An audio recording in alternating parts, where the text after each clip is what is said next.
Now if we go to Rome, this is the Pantheon outside Rome, and this is the place where all the deities of ancient times were worshipped. And outside you have this little statue over here where you have a cuboid down there, which is also a symbol of paganism, by the way. Then you have the Aleph standing at the bottom, symbol of the sun god.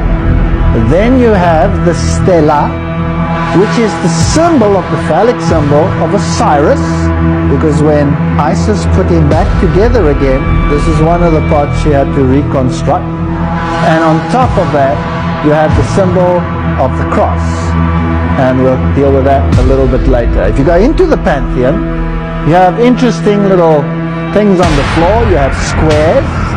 The pagan deities were either in a square or they were represented in a circle. So you have circles and you have squares. And because they were both good and evil, representing both shades, therefore you had black and white squares. Now if we go to Roman Catholic churches, you will find, and cathedrals, you'll find the fish over there. This is the ancient goddess, Astarte. There's the fish mitre with the symbol of the star or the sun and the half moon over there.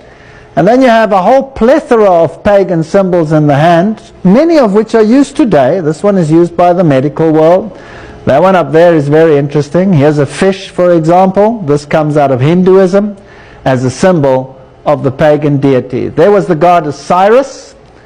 And here you have some interesting symbols on the mitre of the Pope. There you have the symbol of the sun god. That's one of the main symbols of the sun deity, with the four and the four spokes within a circle. And that over there is a cross which is known as the Maltese cross. And the Knights of Malta wear that particular cross. And we will see that that particular cross, look at it carefully, is a direct symbol of the sun deity. It's got nothing to do with Christianity. Well, let's go there. Here is one of the kings of ancient times. And this is an Assyrian king, Sargon. What has he got around his neck? Can you see it? This is in the British Museum. There you have the Maltese cross, which is the same cross that the Pope has on his side. And he's pointing here with his finger, like this, which is also a symbol of the one, meaning the one deity, the number one, the one stands for the sun god. There you have the symbol which we just saw on the mitre of the Pope, symbol of the sun god. There's another symbol. You have the compass, the set square and the compass, which you find in Freemasonry. Over there you have the half moon with the sickle in it, which you find in many religions. There you have the multi-layered one, as you find in the Aztec religions of sun worship.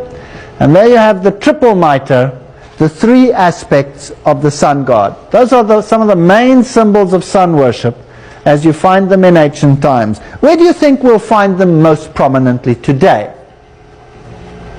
Probably in the papacy. Well, all of these are wearing fish mitres. Those are mitres of Dagon. Let's go to Basilica San Clement, one of the churches in Rome. Let's go down to the bottom. You will find that they used an altar which on the one side was inscribed with Christianized symbols, and on the other had petroglyphs of pagan sun worship. So both religions worshipped in the same capacity, used the same venues, switched the altars, and eventually they fused into one. Church history tells us Christianity became the established religion of the Roman Empire and took the place of paganism. Christianity, as it existed in the Dark Ages, might be termed baptized paganism. It's very interesting. Let's see what the Roman Catholic Church has to say about this. The Story of American Catholicism, page 37. It has often been charged that Catholicism is overlaid with many pagan incrustations. Catholicism is ready to accept that accusation and even to make it her boast. The great god Pan is not really dead. He's baptized. Aha! So paganism is within the church, and the real deity behind the scenes that is worshipped is not Jesus Christ, but is Osiris, in whatever form he is. In the form of Pan, you would find him in the groves. He was the god of the groves. He was the god of fear. That's where the word panic comes from.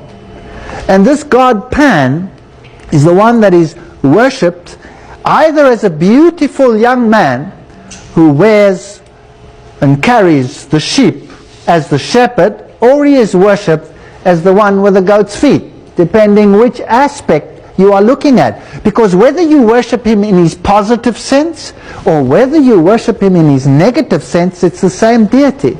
It's the same whether you worship Lucifer